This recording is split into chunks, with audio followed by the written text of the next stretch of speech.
Y continuando con esta serie, hemos visto en la primera parte, el primer video, eh, de que comenzando con el primer evangelio, recordemos que según la mayoría de los eruditos cristianos, piensan de que el evangelio de Marcos es el más antiguo, el original, y el texto base para el resto de los evangelistas, Mateo, Lucas y después Juan. Y vimos cómo, comenzando con el primer versículo del primer capítulo de Marcos, eh, ya en las Biblias de hoy, cualquier versión contemporánea, por ejemplo la Reina Valera, Nueva Versión Internacional y otras, ya tienen manipulaciones, ya tienen textos y partes añadidas de que no están en los más antiguos manuscritos del Nuevo Testamento. Y en específicamente nos referimos al Codex Sinaiticus, eh, que es el texto más antiguo sobreviviente del Nuevo Testamento. Y ahí se ve claramente, como dice Marcos 1.1, es que este es el Evangelio de Yeshua, el Mesías, o Jesús el Cristo, Jesucristo. ¿Qué es lo que añaden las versiones de hoy, los textos de hoy? Añaden el Hijo de Dios, esa frase, Hijo de Dios. Entonces preguntamos, hacemos la pregunta, ¿quién añadió eso y por qué? ¿Quién añadió eso? ¿Y con qué razón? ¿Con qué meta? Lo mismo vimos también en el final del Evangelio de Marcos. Vemos también cómo ahí han manipulado también y añadido un montón de versículos. Prácticamente el capítulo 16 entero. El capítulo 16 es el último capítulo del Evangelio de Marcos. Y muchas Biblias contemporáneas tienen el 16 del 1 hasta el 20. Básicamente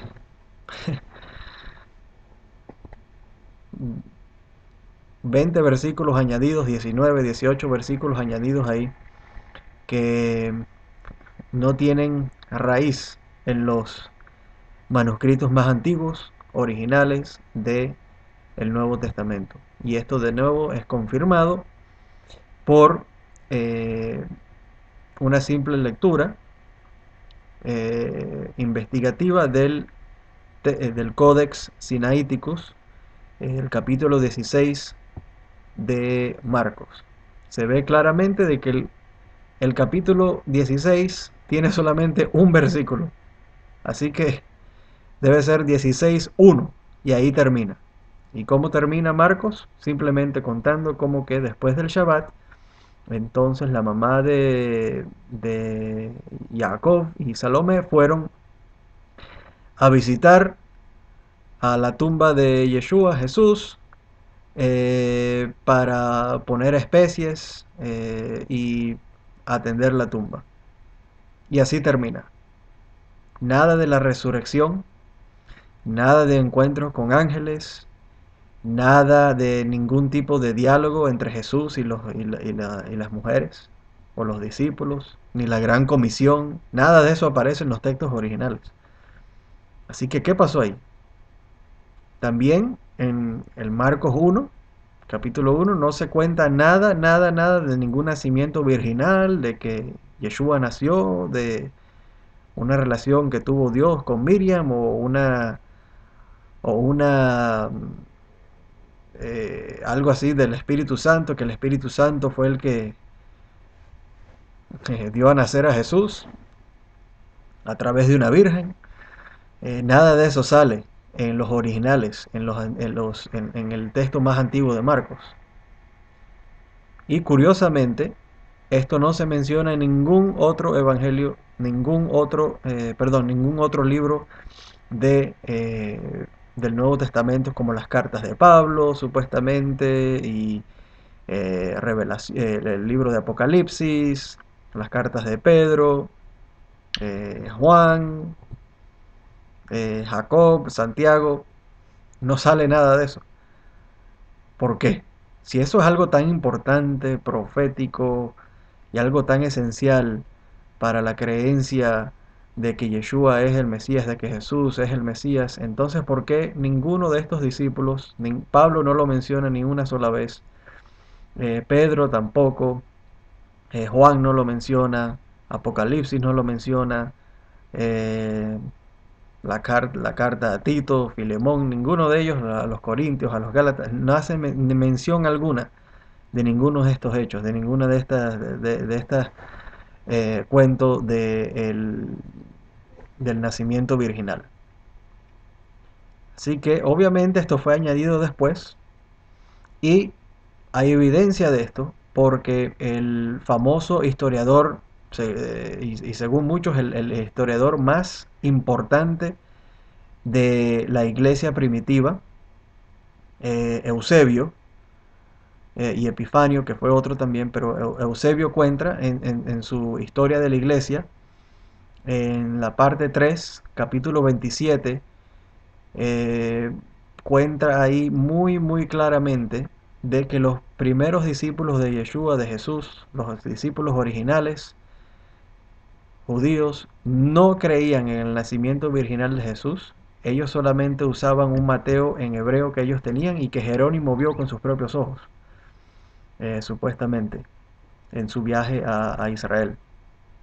Él lo vio con sus propios ojos y habla de eso, de que el primer Mateo fue un Mateo en hebreo y que era muy diferente y no hablaba ahí, no mencionaba para nada el nacimiento virginal, que es muy importante, que se encuentra en Mateo, en las versiones de hoy, el Mateo capítulo 1 y en Lucas también que habla de eso. Así que obviamente estas son cosas que fueron añadidas después, y eso explica por lo cual ninguno de los discípulos, los apóstoles como Pablo, ni Pedro, ni ninguno, ni Juan, hablan de esto, ni lo mencionan, y prácticamente no existe en ninguna otra parte del Nuevo Testamento. Pero ahora vamos a enfocarnos en quizás algo aún peor, porque es terrible, y muy triste ver cómo tanta gente que tiene deseo sincero, tiene intenciones buenas de acercarse a Dios, conocer a Dios y servir a Dios, pero tristemente no lo hacen a través de la Torá, el estudio de la Torá, de la palabra del Dios de Israel, de los profetas de Israel según la Biblia hebrea, sino que confían en versiones de la Biblia por compañías cristianas que no saben hebreo y traducen muchas veces los versículos en formas que da vergüenza y son culpables de añadir y transversar muchos versículos para acomodar sus doctrinas. Por ejemplo, vayamos a Mateo. El Evangelio de Mateo, capítulo 2, versículo 23. Ahí el texto dice que esto es para que se cumpla lo que fue dicho por los profetas, que será llamado Nazareno. Para que se cumpla lo dicho por los profetas. ¿Qué profetas? Los profetas de Israel. Quiere decir que tiene que estar en la Biblia hebrea, en el Antiguo Testamento, ¿no? Según los profetas, que será llamado Nazareno. Damas y caballeros, tristemente este texto no existe. No hay ningún versículo en la Biblia hebrea que diga o que contenga esa frase de que él será llamado Nazareno o que alguien será llamado Nazareno. No existe. Este es un texto inventado, lo han inventado y lo han colado ahí para que el lector piense que esto fue para que se cumpliese una profecía y así entonces hacer al lector creer de que aquí se está cumpliendo algo profético. contando de que la persona que está leyendo no vaya a chequear el Antiguo Testamento, no vaya a chequear y investigar a ver si es verdad que esta profecía tan siquiera existe.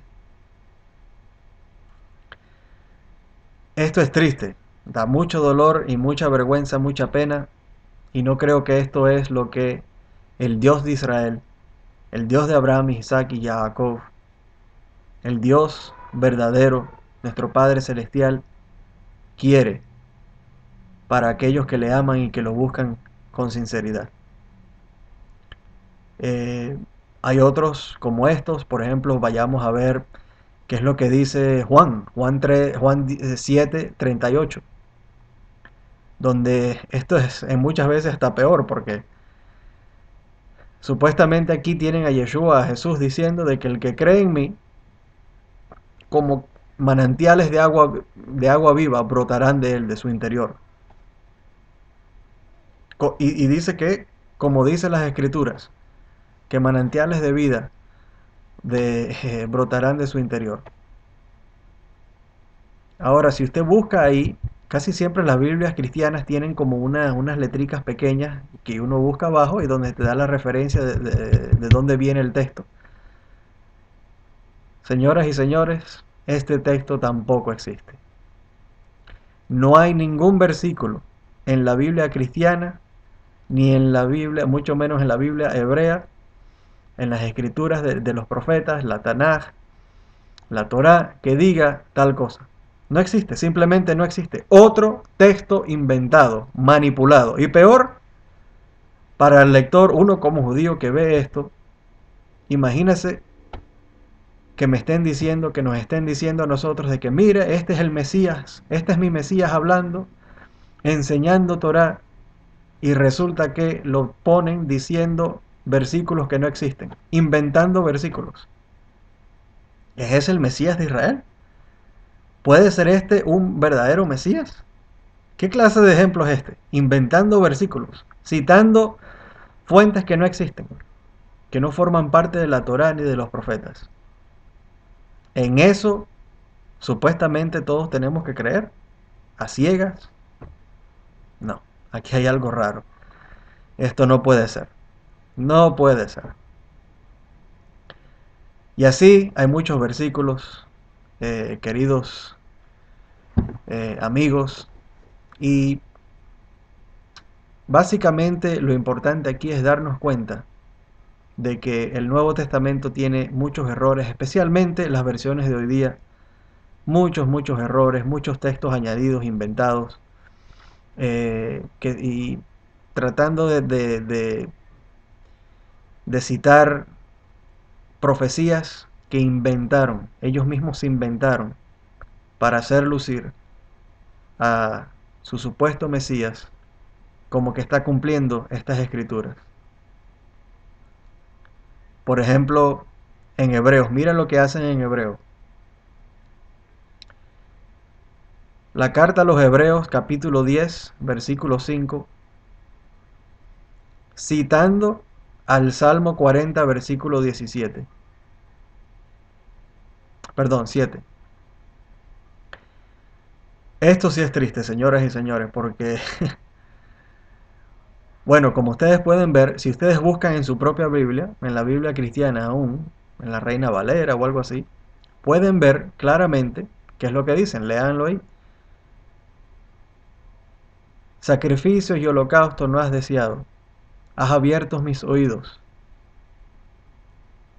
Pero ¿qué es lo que pasa en Hebreo? Cuando vas a Hebreo, Hebreos 10:5, mire cómo cambian el versículo y cómo basado en ese cambio, entonces forman una doctrina y una teoría en los siguientes versículos. Y en este caso hablando de el Mesías como un sacrificio humano para cuya sangre es derramada, así reemplazando todos los sacrificios del templo y proveyendo salvación y vida eterna a todos los que reciban y crean en ese sacrificio. Entonces, mire cómo lo cambian, el 10:5. Noten esta frase. has creado cuerpo para mí, me has preparado un cuerpo. ¿De dónde sacan esto? ¿Cómo pueden hacer esto? Manipulan el texto confiando y esperando en que la gente que está leyendo, el lector, no vaya a chequear el Antiguo Testamento. Como mucha gente piensa que el Nuevo Testamento es la palabra de Dios y asumen en su inocencia y ignorancia de que así es. Pero señoras y señores, se dan cuenta, el que estudia, el que busca, el que escudriña las escrituras, se da cuenta, como el ejemplo de los judíos de Berea, que todo lo que Pablo les decía, ellos primero chequeaban a ver si era verdad según las escrituras. Y esa es la actitud correcta que hay que tener. Cada versículo hay que chequearlo para ver si está de acuerdo a la palabra del Eterno. Y así evitar todo tipo de error y doctrinas falsas. Y este es un buen ejemplo de eso.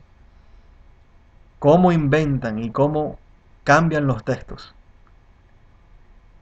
De esta forma es verdaderamente triste y espero de que todos podamos desarrollar el hábito y la práctica de buscar en las escrituras, regresar a los textos originales y decidir dedicarnos al estudio de las palabras verdaderas y únicas del Dios de Israel, del Dios de Abraham, Isaac y Jacob.